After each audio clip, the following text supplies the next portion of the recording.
salaamaaleykum mbokki internet Rio Plus mbégte ak contentement lay doon saa su ne di leen dalal seen émission partage tey nag on va parler du politique au sens de la politique je dirais même parce que bu nee le politique ak la politique c'est différent la politique c'est l'activité que l'on mène donc tey si loolu la ñuy invité benn militant benn responsable de parti Souleymane Diouf ñu ngi lay ziar. ñu ngi lay fay Khalifa.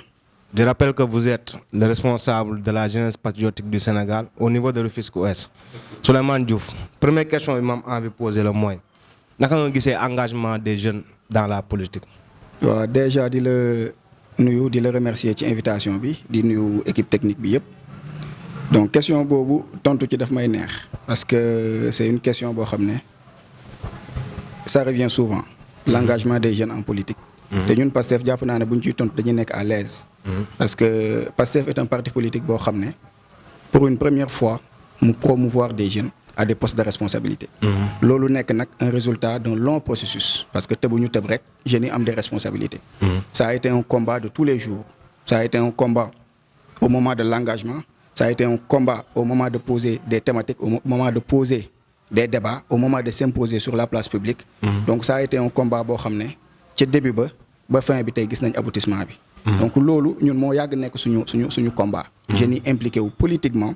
parce que avant ce qui s'est passé au Sénégal mooy politique c'était réservé à nos papas à nos mamans yow boo nekkee jeune sax am ambition politique on te dit que tu es jeune yow mënoo. mën naa ne sax politique oligarque yi lañ ko lii woon quoi. effectivement élitistes yi lañ ko dégle woon. effectivement boo xoolee dans l'histoire même du monde. suffrage universel ça a été des batailles. En France famille bi ñu amee le droit de vote c'est en 1945. dañuy doog am droit de vote. ainsi de suite donc juste pour dire que c'est une évolution te jeunes yi au Sénégal politique daf leen yàgg lésé. dañ leen yàgg teg sur la touche jàpp ne politique xale warul intéressé wu politiquement. warul am ambition politique warul militer dans un parti politique moom dafa war a nekk rek un suiveur bu ñu waree ñëw installer bâche installer tente wala bu ñu waree génn marche et cetera ñu jiital leen mais au moment d'avoir des responsabilités au moment de s'imposer sur les débats publics ñu ne leen non parce que man mos naa ci werante sax ñuy wax waxu député parce que l'âge légal normalement c'est 25 ans. ñuy waxtaan ma ne man de bëgg naa nekk député. ci ay mbala ñu ne ma non tu es encore jeune ma ne leen non yéen loi bi danaan 25 ans mais ñun suñu société mooy jël beneen 10 ans wala beneen 20 ans. effectivement yokk ko ci. effectivement donc à ce rythme là jeunes yi kañ la ñuy émancipé wu. et je pense que loolu li tax ma gën ci nekk à l'aise mooy Pastef daf ko imposer sur la place publique. parce que Pastef c'était un parti composé essentiellement de jeunes suñu leader nekk un jeune. bu ñuy wax parce que voilà du màgget. responsable yi fa nekk yëpp cadres yi formé parti bi yëpp nekkoon des jeunes. et ils ont réussi en peu de temps en 10 ans. à s'imposer sur la place publique. indi fi loo xam ne nii mosuñ ko gis ñun bokk dans l'histoire récente ci politique Sénégal mosuñ ko gis. xamuñu ko ba tey jii ñu jot ci nguur donc c'est une fierté d'être jeune ba pare nekk militant de Pastef am ci ay responsabilités. les jeunes yi moom booy xool auparavant. Il ne s'adonnait pas à la politique wala dañ leen restreindre parce que boo def c'était ancré dans notre pensée quoi si je peux m'exprimer ainsi léegi loolu transformation systémique boobu noonu transformation si je peux m'exprimer ainsi. transformation systémique boobu lan moo waral jeunes yi léegi di commencer dem di adonné wu si parti politique question bu fa la lii quoi. lan moo waral lan moo suscité engouement boobu noonu jeunesse bi di dem ci parti politique di s'adonner à la masse parce que du Pastef kese yeneen parti yi sax y a des cellules jeunes am na ay jeunes yoo xam ne ñu ngi commencé adonné wu ci parti politique lan moo waral engouement boobu quoi. waaw loolu je pense que le président Ousmane Sonko tontu na ci. ñun aussi dañuy jaar fi mu jaaroon rek boo xoolee moom daf ñu yàgg wax ne politique c'est un discours et un parcours discours bi nag foofu mu méngoo ak parcours bi. foofu li ngay wax nit ñi di ko gis. Avant nos politiciens ils nous avaient habitués à des discours aériens dañuy ñëw di wax li ñuy wax yow mënoo ko teg fenn. président Ousmane Sonko nag dafa ñëw simplifier le débat politique. dafa ñëw ne leen kat 1 plus 1 égale 2 mbir mi compliqué wul. mbir mi c'est à la portée de tout le monde. le concret voilà c'est du concret. mbir mi c'est à la portée de tout le monde. ki jàng ak ki jàngul ñëpp mën nañ comprendre ni réew di doxee. mu ñëw imposer des thématiques ci président Ousmane Sonko lañ commencé dégg. débat moo ne am benn ampleur bi peut-être avant daan nañ ko wax mais amuloon benn ampleur bi. président Ousmane Sonko dafa ñëw ne pourquoi ne pas parler de monnaie c'est pas un débat tabou. dans l'espace public. Pourquoi ne pas parler des accords de pêche.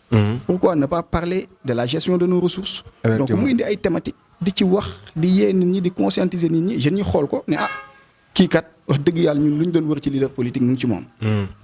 parce que non seulement jeune la comme ñun mais mi ngi wax loo xam ne ñun ñu ngi koy mën a dégg ba pare jaarale ko foo xam ne. ñun aussi ci am nañ ci accès muy les réseaux sociaux. avant boo xoolee la plupart politiciens yi médias classiques yi lañ favoriser woon. télé rajo mais moom dafa ñëw ne man j'ai fait l'option de passer mon message par les réseaux sociaux. réseaux sociaux yi kat jeunes yi ñoo fa ne. donc la jeunesse était la cible. donc mu ñëw jaarale fa message ami jeunes yi capté ko. comprendre ko suivre ko. looloo waral tey engouement boo xam ne fu mu génn jeunes yi dañ koy topp. amuñu sago ci moom sax parce que fi mu ñu jëlee la ak fi mu ñu indi. effectivement dafa changé donne bi quoi discours bi nga xam ne moom la politicien yi doon am auparavant moom dafa ñëw indi ko basé ko sur du concret quoi léegi ñëw bi ngeen accéder au pouvoir dañuy dégg souvent le projet de transformation systémique du Sénégal. projet boobu noonu j'aimerais savoir lan la ëmb quoi en quelque sorte. waaw boo xoolee le président Ousmane Sonko dama koy citer nag souvent parce que c'est quelqu'un que je respecte et j'aime beaucoup. danaan nous on a une économie fortement tertiarisée maanaam boo xoolee économie daanaka mën nañ ko tënk ci 3 secteurs. muy le secteur primaire. le secteur secondaire et le secteur tertiaire. Donc on a une économie fortement tertiarisée boo xoolee secteur tertiaire bi ce sont les commerces les banques les assurances ñoom ñoo fa ne. te ñooñu ñi ko yor lu bëri ay étrangers lañ. mooy waral mu ciy teg ne taux de croissance bi ñu am c'est un taux de croissance extraverti maanaam taux de croissance mën nga def 7-8%. mais Sénégalais bi du ko yëg. ménagère bu kii ndugg di dem marché du ko yëg. dugg cher na donc léegi pourquoi ne pas inverser la structure de l'économie. parce que tey jii on a un problème de pauvreté. Le Sénégal est un pays pauvre. On a un problème de chômage. te loolu li ko mën a régler nag mu ngi ci secteur primaire bi ak secteur secondaire bi. donc on a un projet de transformation structurelle. de l'économie maanaam au lieu ñoom une économie fortement tertiarisée. ñoom une économie boo xam ne secteur primaire lay tàmbalee. bien sûr c'est important nga am agriculture parce que secteur primaire yii la nga am agriculture. bu dox mbay bu dox. nga am pêche bu dox. élevage nga am élevage bu dox. léegi nag boo amee agriculture pêche ak élevage bu dox. qu'est-ce qui se passe mooy da nga am matière première. da nga koy mën a yóbbu secteur secondaire nga transformer. industrie bi. boo transformer maintenant tu peux vendre. léegi transformation boobu nag problème de chômage bi day réglé wu foofu. parce que l'industrie moom mooy le seul secteur boo xam ne mun na absorber un grand nombre de chômeurs. effectivement donc ñi di wut liggéey ñu ci bëri tey jii bu ñu amoon un secteur industriel fort. ñu ci bëri danañ mën a am fu ñu dugg danañ liggéey. réduire taux de chômage. voilà boo réduire taux de chômage bi. corollairement tu réduis aussi le taux de pauvreté parce que tey jii kuy liggéey di am loo dundee. mais da nga koy yóbbu sa njaboot. donc bu ngeen pauvroon. yokkute mën naa am bu ngeen nekkee ñaar ci kër gi ñii di liggéey mais kër gi yàlla mën na ci def barke. naataange mën na fa am donc loolu mooy fondamentalement suñu projet. te boo xoolee actes yi ñu posé bi ñu toogee ba léegi. dafa wane ne kat ñun loolu moom mooy suñu priorité maanaam changer structurellement l'économie. bi ñu toogee qu'est-ce qu'on a fait agriculture bi on a élevé le budget de la campagne agricole jëlee ko 100 milliards yóbbu ko ba 120 milliards. loolu pour wane ne kat agriculture suñu priorité la. ñu subventionné intrants agricoles yi. muy semences yi n'est-ce pas muy engrais yi. pour que au moins bu ñu demee ba ñu ne campagne agricole bi tëj na ñu gis ne kat def nañ des bons sensibles. c'est important maanaam la ñu béyoon daaw ren béy nañ lu ko ëpp. ñu ne déetawaay ñu teg ci la pêche ñu publier la liste de tous les bateaux. yi nga xam ne ils sont autorisés à pêcher au Sénégal. parce que loolu c'était une demande des artisans du secteur des acteurs du secteur. c'est pour plus de transparence ça aussi. effectivement yàgg nañ ko demander defuñ ko woon gouvernement bi mu toogee li njëkk def mooy publier ko. te loolu boo ko publier conséquence bi mooy ki nga xam ne tey jii pêche clandestine lay def mais day daw. parce que publier nañ liste bateaux yi nga xam ne ñoo mën a napp suñuy géej. donc te amuloon autorisation mais day daw. c'est important. élevage bi aussi gis nañ ci mesures yu ñuy jël donc loolu moom mooy suñu projet on a un projet de transformation structurelle de l'économie sénégalaise am un secteur primaire bu fort am un secteur secondaire industrie bu compétitif maintenant bu ko defee nga mën a am un secteur tertiaire boo xam ne di nga ci mën a am ay champions nationaux. Je rappelle que vous êtes le responsable de la jeunesse patriotique du Sénégal, le coordinateur du moins de la jeunesse patriotique du Sénégal, section Rufisque-Ouest. Au niveau de votre localité, c'est-à-dire Rufisque-Ouest, quelles sont yan activités ngeen di mener pour gën a jëmmal projet bi foofu noonu seen localité quoi. waaw boo xoolee tey rek on était au lancement de la journée citoyenne donc loolu dafa bokk ci li nga xam ne dafa nekk ay éléments clés de notre projet. maanaam la citoyenneté. le civisme mais au-delà de ça on organise des débats. pour xamal nit ñi kat lan mooy projet bi parce qu'il y a beaucoup de désinformation. donc il faut qu'on aille vers les gens pour leur donner la bonne information.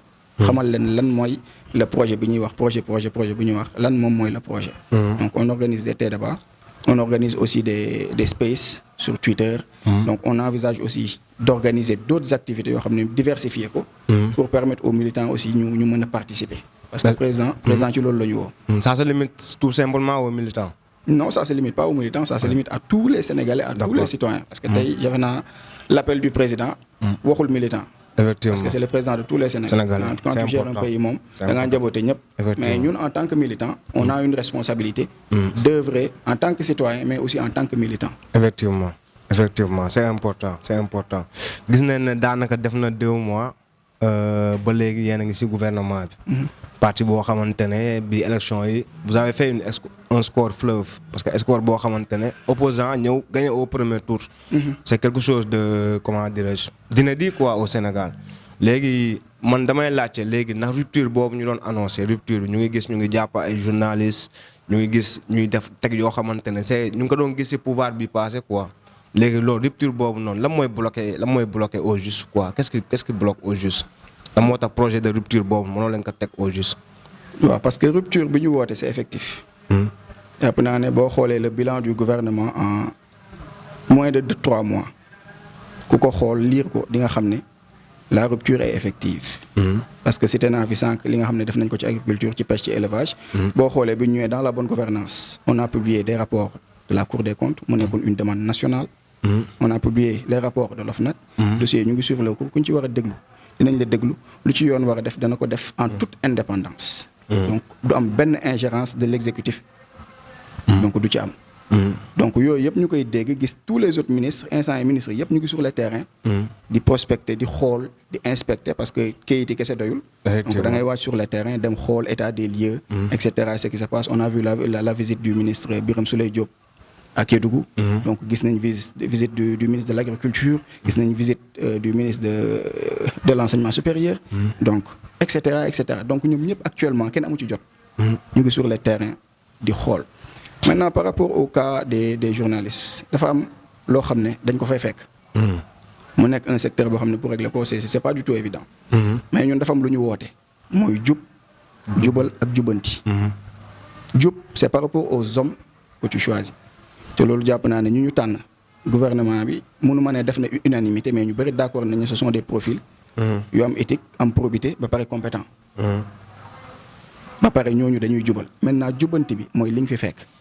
da nga fay fekk loo xam ne dafa dëng jubul il faut nga jubanti ko parce que y a certaines pratiques yoo xam ne dañ ko fay fekk muy dans la presse muy dans l'éducation muy dans la santé muy dans tous les secteurs. donc y a des pratiques yoo xam ne dañ koy fekk il faut que ñu jubanti ko parce que loolu mënul wéy réew du doxee noonu. donc ça rentre dans ce cadre là da ngeen ñëw pour jubbanti li fi nekkoon quoi. effectivement les jubbanti boobu noonu peu importe lu muy encombrer incha allah. et je pense que par rapport ak cas journalistes yi ñoom ñëpp dellu nañ seen kër. waaw sous le précédent régime ñu ngi fiy jàpp ñuy dellu seen kër. bëriwul comparativement ak li ñu def bëriwul. jàpp nañ fi des journalistes tëj leen fi combien de mois. ñuy souffrir et pourtant li ñu def ñii li ñu def moo gën a graaw. donc ñii dañ leen déglu. entendre leen. bàyyi leen ñu ñibbi. donc loolu c'est aussi une rupture. faut le dire parce que tey nañ fi journaliste tëj ko fi ay weer. dara xewul mais ñii entendre nañ parce que li ñu def dafa grave li ñu def aussi c'est assez grave te yoon encore une fois yoon moom moo leen convoqué yoon moom moo leen bàyyi. tout simplement donc il y a aucune ingérence de l'exécutif dans le judiciaire. gis nañ ne tey samedi 1er juin moo nekkoon lancement campagne setal suñu Sénégal. daanaka yaa ngi fa woon sax léegi man dama foogoon ne campagne de set setal bi ku nekk sa gox sa localité comme tey par exemple bu représenter Rufisque Ouest am na jokkul xeet jokkul am na Cité Gabon am na HLM. secteur boobu noonu yëpp ku si nekk fa ngay defee sa campagne set setal mais on a constaté que vous avez donné une convocation au canal de Diokoul Wag. léegi lan moo waral loolu lan moo tax loolu ngeen choisir def benn rassemblement bu groupé par contre defoo leen loo xamante ne dañ koy jël si secteur par secteur quoi en quelque sorte. ok waaw boo xoolee Diokoul Wag bi c'était pour la commune de Rufisque Ouest. Rufisque Est ñoom ñu ngi woote woon jardin public fa la ñu daje woon. parce que comme lancement la. on s'est dit nañ daje ci benn lieu xool lieu bu symbolique ñu defar ko aménager ko. maintenant bu ñu paree def waxtaan ak nit ñi comme ça ku ci ne boo delloo sa koñ. nga mun ko démultiplier. parce que président mu ngi koy waxtee maa ngi koy seetaan RTS. mu ne li ci ëpp solo c'est le suivi. effectivement maanaam lancement bi c'est vrai dina am des caméras di nit ñi dinañ ñëw ñu fësal ko def ci communication bi wax. mais le véritable travail moom mooy dans les quartiers nit ñi bu ñu demee lañ fa jàngee wala lañ fa jëlee wala message bañ fa déglu. bu ñu demee ñu appliquer ko seen koñ yi parce que loolu moom moo ci am solo. mais léegi si suivi boobu noonu vous avez eu un mot d'ordre par rapport aux étapes à faire pour assurer le suivi wala suivi da nga koy def nu ko gars yi yëgee rek quoi. waaw je pense que dina am yeneen i directives. dina am yeneen i directives peut-être yoo xam ne dina jóge au niveau national mais foofu li ci ëpp solo moom mooy l'implication citoyenne. parce que loolu moom moo ci ëpp solo. c'est important parce que tey jii assainissement setal sa gox acteurs yi état acteur la ci. mais collectivité bi acteur la ci te jàpp naa ne collectivité bi moom mooy l'acteur le plus important. parce que tey jii sa gox doo toog di xaar keneen ñëw setal la ko.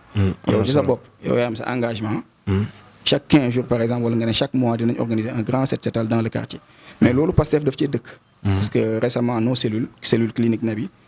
ku xool Facebook di nga ko gis on partage il y a beaucoup d'autres cellules yoo xam ne ñu ngi koy def des activités de set setal. de reboisement aussi. donc loolu c'est une activité boo xam ne dafa bokk ci ñun suñu calendrier d'activité. important ñun on fait souvent des activités comme ça set setal. te débat reboisement donc loolu ñun miin nañ ko mais tey jii li tax moom cachet populaire. mooy dañoo président moo woote ñu joxante un lieu symbolique ñëpp daje fa ñu def set setal. curer les caniveaux pour waajal nawet bi. après nag bu ñu demee dans nos quartiers ce sont des activités qu'on va démultiplier yoo xam dañ koy continuer maintenant mën na nekk tous les 15 jours mën na nekk tous les mois et cetera ça dépend des habitants yi nga xam ne ñoom ñoo dëkk ci koñ bi ak seen disponibilité nan lañ koy organiser. Souleymane Diouf vous êtes enseignant. effectivement je suis enseignant. léegi système éducatif bi naka nga ko gisee. waaw le système éducatif jàpp naa ne kii enseignant kii dul enseignant ñëpp ko xam. le système est malade. non le système moom est malade. les contenus sont lourds dafa bëre. voilà la formation n'est pas adaptée. mais am nañ ci yaakaar. am nañ ci yaakaar parce que gis nañ démarches yi nga xam ne le ministre de l'éducation mu ngi koy entreprendre. gis nañ aussi le ministre de l'enseignement supérieur aussi démarches yi nga xam ne mu ngi koy entreprendre. donc am nañ yaakaar ne fii ak diir bu gàtt. dinañ gis ay changements. ci système éducatif en tout cas il nous faut suñu système éducatif ñu adapté ko ak les réalités de l'heure. parce que monde bi jamono ji dafa am lu mu laaj. Tu ne peux pas te permettre d'enseigner des contenus du 19e siècle à des gosses du 21e siècle. Non, c'est important. ku ci ne da ngay dund sa jamono ji dafa am lu mu laaj. te li mu laaj jàpp naa ne war nañ ko mën a adapté ci système éducatif bi. de même que dans d'autres secteurs. waaw gis nañ ne si seen activité parti bi ngeen nekkee au pouvoir da ngeen def activité bu phare bu importante mooy da ngeen indi Mélenchon ko xam-xam ne moom révolutionnaire la moom mu ngi def politique boo xam ne bokkul ba pare il était en connivence avec votre parti.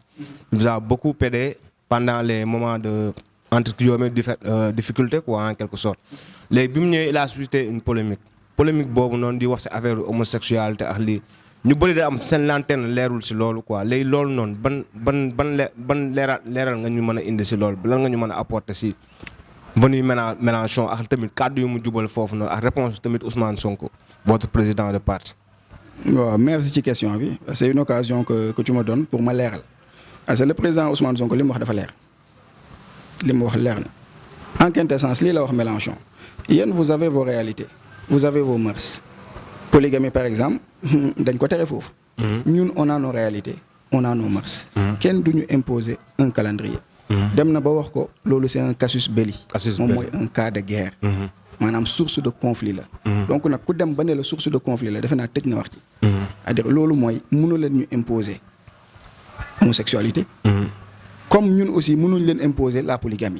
parce que c'est vice versa. effectivement yéen mënu leen ñu bañal lii ñëw suñu dëkk bëgg ñu nangul leen ko. mënul c'est nekk important. donc ku ci ne na yem ci li mu gëm na dund li mu gëm maintenant nag on a des relations commerciales. on a des relations économiques. donc on s'en limite à ça. kenn bañ a imposer quoi que ce soit. à l'autre parce que loolu duñ ko nangu. on l'a toujours dit et on l'a toujours réitéré. bi ñu nekk ci opposition dañ ko waxoon. bi ñu ñëwee au pouvoir aussi on l'a réitéré. c'est important parce que jàpp le président Ousmane Sonko bi muy nekk dans l'opposition moom da doon dem ci manifestation ànd sàmm jikko yi. ba signé woon la charte avec des réserves. ñu ci waxoon ñëpp dégg nañ ko. ba d'accord woon ci principe yu bëri. donc tey mënul ñëw au pouvoir en 2 mois mu mën a changer drastiquement de discours loolu yéen wul maana donc ñu koy wax ils sont juste dans la désinformation ils sont juste dans la manipulation mais les propos du leader du PASTEF président Ousmane Sonko leer na nañ. loolu mooy. ñoom nañu dund la ñu gëm ñun ñu dund la ñu gëm. ñun li ñu bëgg xam nañ ko te duñ ko daganoon suñu réew. c'est important c'est important. léegi l'émission touche à sa fin. lan mooy sa kàddu bu njëkk bu mujj di moins. waaw di feddali samay remerciement rek di la remercier di la encourager parce que ñu ngi lay suivre on voit l'important travail que tu fais maa ngi koy wax sànq mooy revue de presse yi ngay def yooyu donc yooyu yu ñu war a fësal la parce que tu donnes la bonne information. beneen affaire bi moom mooy di lancer un appel aux autorités parce que dama dëkk ci koñ boo xam ne inondation daf ñu sonal. muy Rufisque 2 muy cité Serigne Mansour muy Babou Salam et cetera. muy Colgate muy Mbir Tawfekh. te gis nañ ne les autorités ñu ngi def des opérations pré-hivernales. donc ñu leen di lancer un appel ñu ñëw jàppale zone boobu noonu def fa des opérations pré-hivernales comme ça la woon daaw ren dana wàññeeku. parce que ndox mi sonal nañu trop. deuxième élément bi moom mooy on a un terrain muy terrain Talas bi. année bi yëpp day taa. donc nawetaan duñ ci mën a entraîner. te ñun on a fait de sorte que 3 ASC yi nga xam ne ñoo bokk terrain parce que benn terrain moo fa am 3 ASC yi di ko partager muy ASC Sokabek ASC Guelwaar ak ASC Babou Salam ñooy partager le même terrain. ailleurs loolu source de conflit la. parce que ailleurs ASC yi pour ñu bokk terrain coow la. mais ñun on s'est arrangé de sorte que en responsable fexe nañ ba trouver entente trouver un protocole. boo xam ne toutes les 3 ASC mën nañ entraîner wu ci terrain bi te coow du am. mais le problème bi ñu am nag mooy une partie du terrain mooy praticable durant l'hivernage donc ñu ciy lancer un appel aussi aux autorités ñu ñëw jàppale ñu defar terrain bi comme ça bu ko defee pendant les vacances dinañ mën a utiliser terrain bi yëpp. c'est important. donc di la encourager waat di la remercier. waaw jàpp naa ne appelu Souleymane Diouf responsable jeunesse patriotique du Sénégal section Rufisque Ouest dina jàll si autorités yi bu baax a baax parce que seen terrain boobu noonu seen secteur boobu noonu secteur inondable la te opération pré-hivernage yi war nañ si prendre en compte bu baax a baax a baax. li leen indiloon si seen émission partage dinañ jox dig daye beneen numéro ni lay demee saa su ne si Rio Plus jërë ngeen jëf.